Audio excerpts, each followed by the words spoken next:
Hello, I'm Mike Parker.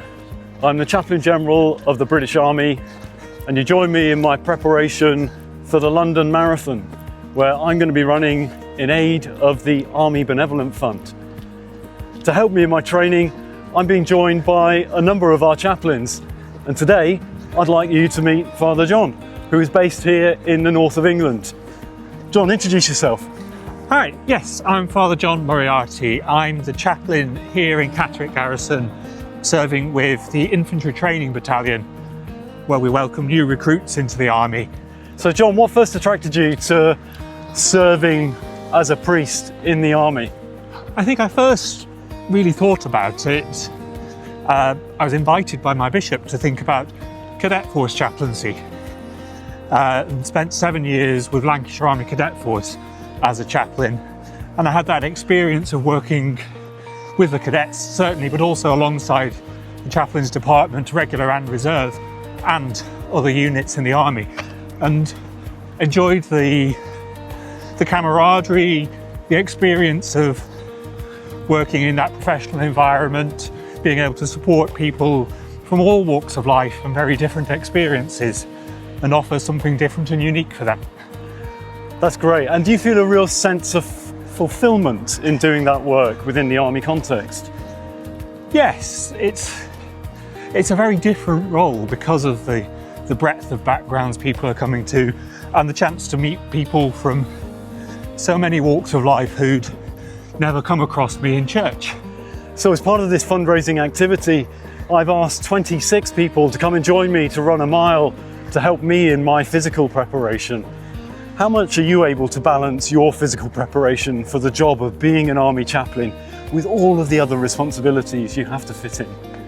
It's not always easy, and I think having a balance to how you do that and being responsive to adjusting to being busy with other things at times, but also making space for it.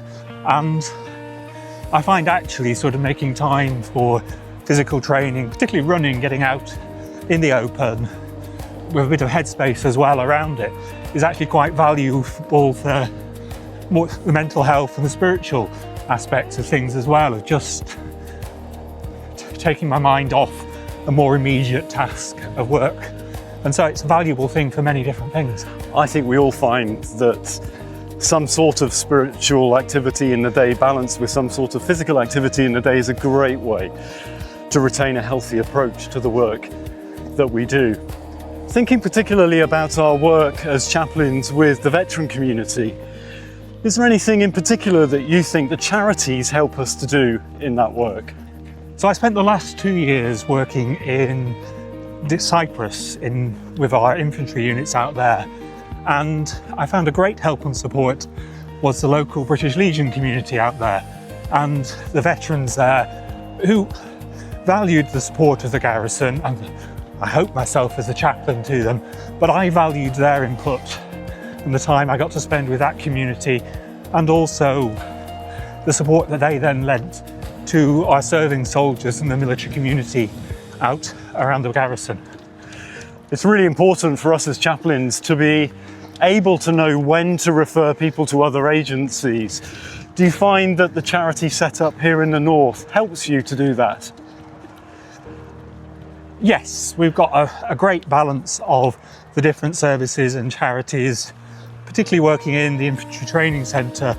I value the support of the WRVS and the team that support our recruits from them day to day. But I'm also so conscious of the other charitable organisations that we can link our recruits in with for a whole range of support and challenges that they might face in life. So John, I know that you've been able to do some incredible things during your time in the army. Would you like to tell us about going on trek?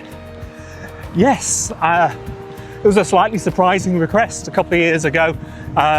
They were looking for someone else to join an expedition to Nepal. We were going to walk the Annapurna circuit, or part of it, and there were 14 of us serving personnel went out for 3 weeks in Nepal, and we had the opportunity trekking through the mountains in the Himalaya up that part of the Annapurna circuit and over Thorong La Pass at 5,416 metres, I think it was. That sounds like a fantastic life-changing opportunity, not least perhaps for the soldiers that you accompanied on that trek.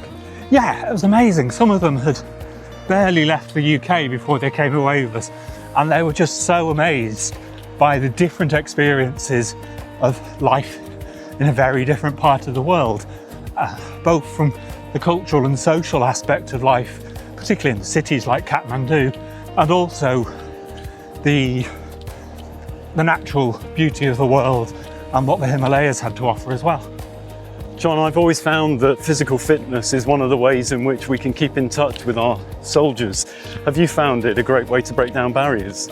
Yeah, absolutely. Getting out with them when they're doing the physical training, spending time on PT with them. It's a great way of levelling things and taking away that consciousness they might have of any elements of difference, really, from wherever that might come from, and the difference that might separate us.